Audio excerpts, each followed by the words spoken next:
Hello everyone, welcome back to my channel M achiever. उम्मीद करते हैं आप सभी अच्छे से होंगे और प्रिपरेशन कर रहे होंगे। जैसे कि आप सभी जानते हैं कि मैंने एनसीईआरटी आपको कंप्लीट करवा दी, सिर्फ 10th की रहती है और 10 की हम कर रहे हैं। और 10 की एनसीईआरटी में आज हम करेंगे यशपाल। ठीक है, 2 चैप्टर हम कर चुके हैं, आज का चैप्टर है हमारा 3rd। ठीक है, तो इसको ध्यान से करेंगे। मैं बार बार कहती हूँ कि जो लेखक परिचय होता है इसको बहुत ध्यान से करना है।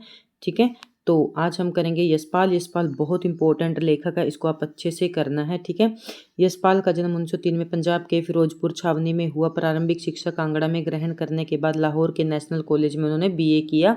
वहां उनका परिचय भगत सिंह और सुखदेव से हुआ। स्वाधीनता संग्राम में क्रांतिकारी धारा से जुड़ाव के कारण वे जेल भी गए। उनकी मृत्यु 1976 में हुई। मैं आपको जैसे बार बार बताती हूँ, इस पार्ट से ज़्यादा इंपॉर्टेंट है, जहाँ पर इनकी रचनाएं होती हैं वो पार्ट ज़्यादा इंपॉर्टेंट होता है।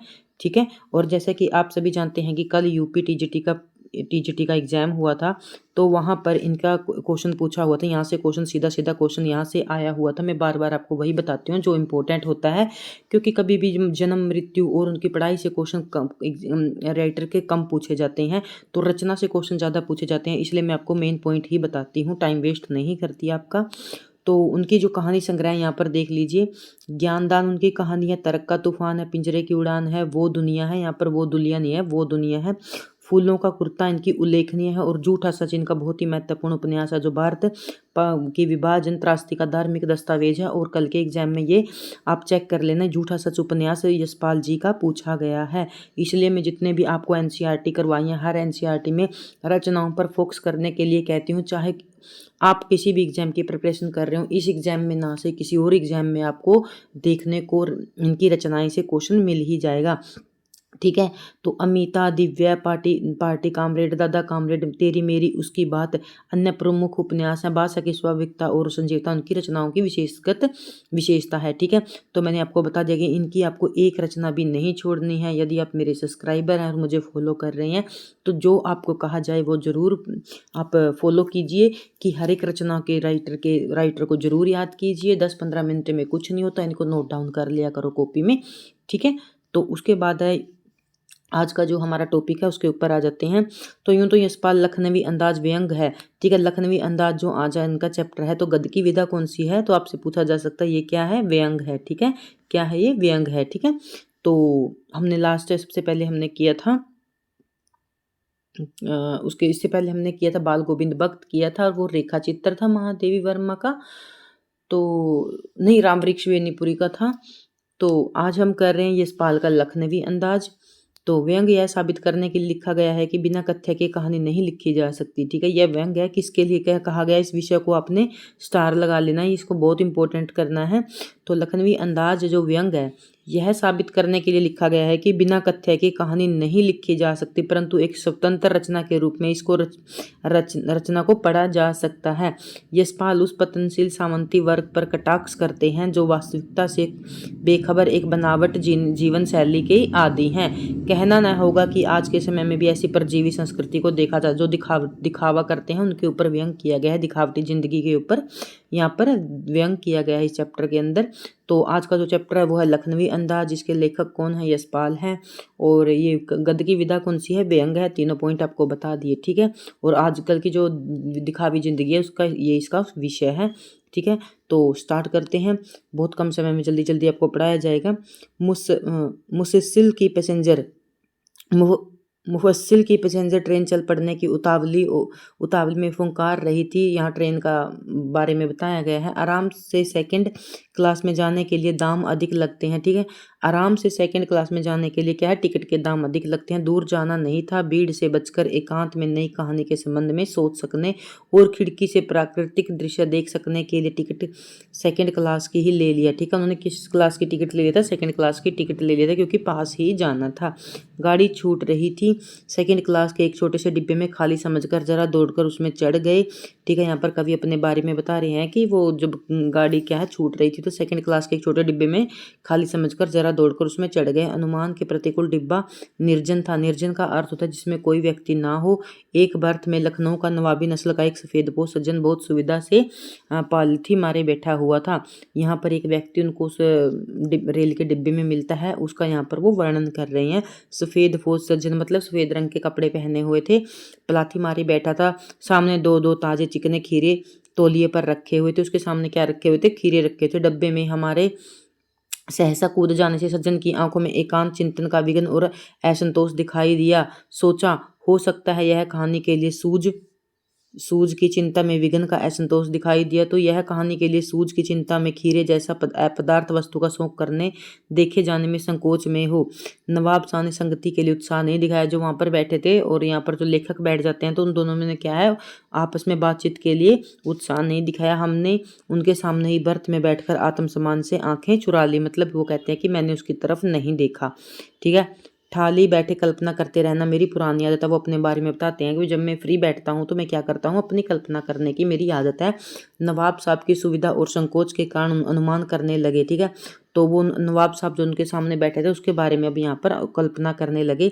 नवाब साहब ने बिल्कुल अकेले यात्रा कर सकने के अनुमान से किफ़ायत में विचार से सेकंड क्लास का टिकट लिया होगा। वो यहाँ पर सोच रहे हैं लेखक कि नवाब साहब ने तो शायद अकेले यात्रा करने के लिए सेकंड क्लास का टिकट लिया होगा और अब गंवारा न होगा कि कोई शहर का सफेदपोश उन्हें मंजिले दर्जे में सफ़र करता देखे। ठीक है।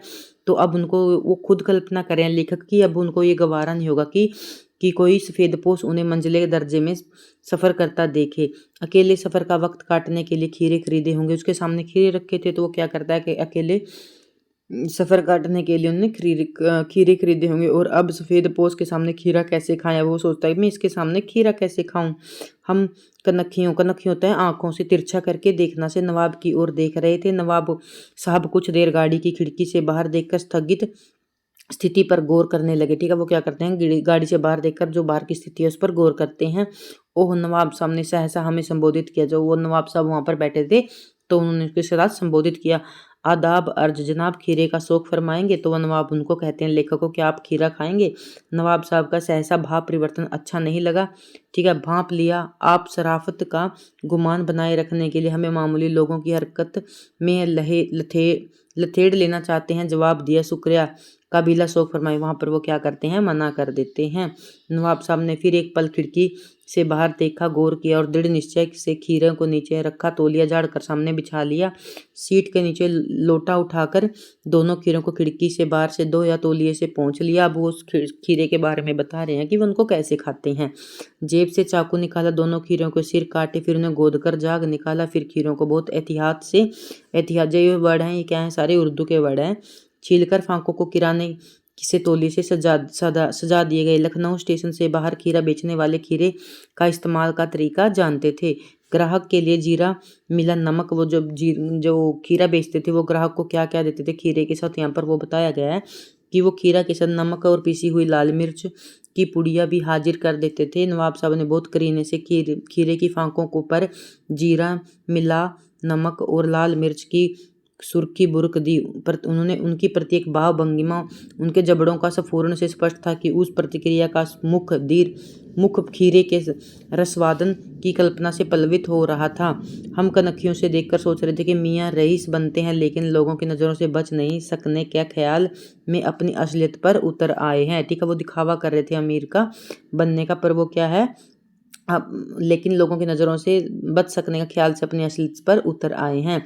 नवाब साहब ने फिर एक बार हमारी ओर देख लिया। ठीक है। जो नवाब साहब ने फिर उनकी तरफ देखा और कहा, वल्लाह देखिए, शौक कीजिए, लखनऊ का बालम खीरा है। वो कहते हैं कि ये लखनऊ का बालम खीरा है। नमक मिर्च छिड़क दिए जाने से ताजे खीरे की पनियाती फांकें देखकर पानी तो मुंह में जरूर आ गया। जो लेखक है उसके मुंह में क्या है, पानी तो जरूर आ गया था, तो आ जाता था, जरूर आ गया, लेकिन इनकार कर चुके थे। आत्मसम्मान निभाना ही उचित समझा। ठीक है। क्योंकि वो पहले मना कर चुके थे तो अब उन्हें क्या लगा कि हमें आत्मसम्मान निभाना चाहिए।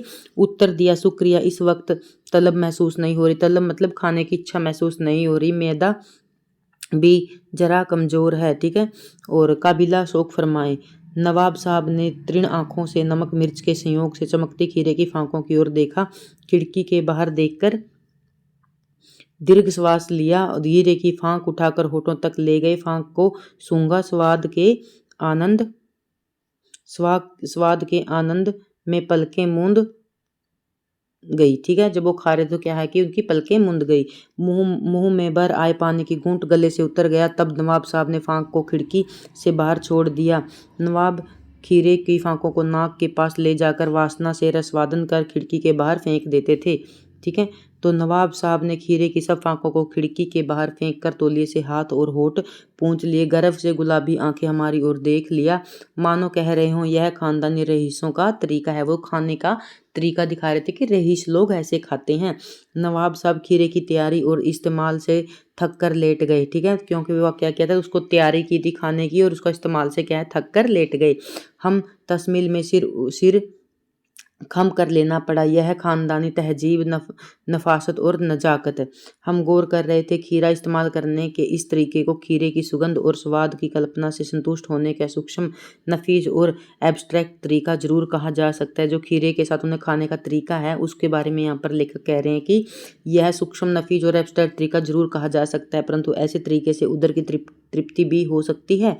नवाब साहब की ओर भरे पेट के ऊंचे डकार का शब्द सुनाई दिया और नवाब साहब ने हमारी ओर देखकर कहा, खीरा लजीज होता है लेकिन होता है शकील, नामुराद मैदे पर बोझ डाल देता है। ठीक है, ज्ञान चक्षु खुल गए, पहचानना ये है कि नई कहानी के लेखक, ठीक है, ज्ञान चक्षु खुल गए, पहचानना है नई कहानी के लेखक। खीरे की सुगंध और स्वाद की कल्पना से पेट भर जाने की डकार आ सकता है, तो बिना विचार, घटना और पात्र के लेखक की इच्छा मात्र से नई कहानी क्यों नहीं बन सकती। ठीक है, यहाँ पर कहते हैं कि बिना कथ्य के भी कहानी बन सकती है। ठीक है, अब यहाँ पर हमारा चैप्टर खत्म हो जाता है और हम इसके जो वर्ड हैं वो कर लेते हैं। थोड़े डिफिकल्ट वर्ड इसके अंदर आए हैं तो ये इनका हमें पता होना चाहिए। मुसस्सिल का अर्थ होता है केंद्र स्थल, नगर के इर्द गिर्द का स्थान। ठीक है, सफ़ेद होता है भद्र व्यक्ति, किफ़ायत होता है मितव्ययी, समझदारी से उपयोग करना। अदाब अर्ज अभिवादन का एक तरीका जो मुस्लिम में करते हैं लोग, अदाब अर्ज। गुमान का अर्थ होता है भ्रम। एहतियात होता है सावधानी। बुरक देना, छिड़क देना। सफूरन होता है हिलाना, फड़कना। पलवित होता है पानी भर आना। पनियानी होता है रसीली और मैदा होता है अमाशय। उसने कहा था ना मेरा अमाशय कमजोर है, तो मैदा का होता है अमाशय। तस्लीम होता है सम्मान, सिर खम करना, सिर झुकाना। तहजीब होता है शिष्टता। नफासत होता है स्वच्छता। नजाकत होता है कोमलता। नफीस होता है बुढ़िया और एब्स्ट्रैक्ट सूक्ष्म जिसका भौतिक अस्तित्व न हो, अमूर्त। शकील होता है आसानी से पचने वाला। ठीक है, तो उम्मीद करती हूँ आपको ये चैप्टर अच्छे से पढ़ना चाहिए और उस चैप्टर से ज़्यादा आपको इसके लेखक और इसकी रचनाओं को अच्छे से करना चाहिए, क्योंकि एग्जाम के पॉइंट ऑफ व्यू से मोस्ट इम्पोर्टेंट है यशपाल और यशपाल की सभी रचनाएं। यहाँ पर तो कम है, जब मैं आपको उपन्यास करवाऊंगी तो वहाँ पर बहुत ज़्यादा रचनाएं होंगी, तो आप अच्छे से पढ़ते रहिए, आपका एग्जाम जरूर क्लियर होगा।